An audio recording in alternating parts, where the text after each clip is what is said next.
haven't heard of us, we Shinigami warriors, bathing in the blood of all sons until we done warring, bruh. Don't run from these blades, cause we stay warning ya. Everyone survives until the morning sun rises. I'm violent, fuck style. Mr. Pleasure's influence on Nonz. So, you guys want to know something really great about Mr. Pleasure? Is when I was younger, I used to show him my manga. And he actually used to love it. I was everything. I was a good student. I behaved. I did everything. But the best part about this was I could share my personal life with him. And literally, automatically, when I start making references in real life, in my comic book, he starts going like this. He's like, that's what I like about you. You're just like my son. And Joey puts his life and his music while I put my life in the comic book. And that's why I was Mr. Pleasure's favorite student. He told me the definition of bias. I'm like, what does bias mean? He's like, bias means that I favorite somebody in terms of how much I know them compared to actual facts in the reality. And he said like, oh, I'm biased because Eris is my favorite student. And that was really crazy.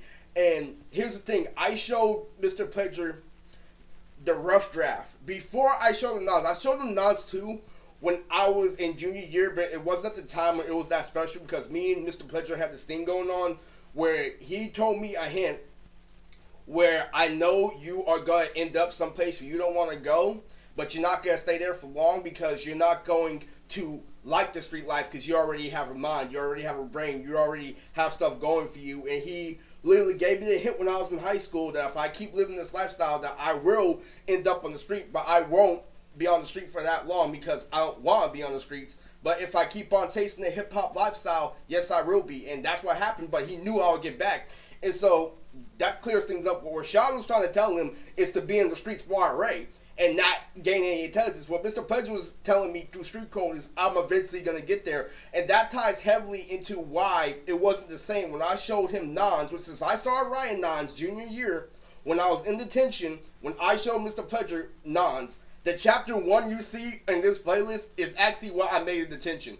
So yeah, but originally I showed Mr. Pleasure Gabaya and it was so impactful. Literally, so here's the thing. So Gabaya used to be just the adventure anime and it used to not honestly be just action and shonen. It had funny moments here and there, but it was always a goal-oriented anime where we would go on an adventure and we would achieve what we wanted, and that is Nonz. You know, that was the original rough draft was Gabaya. Everyone was just chibi, where they all looked like they were like 3 feet or something. Like, it was so cool.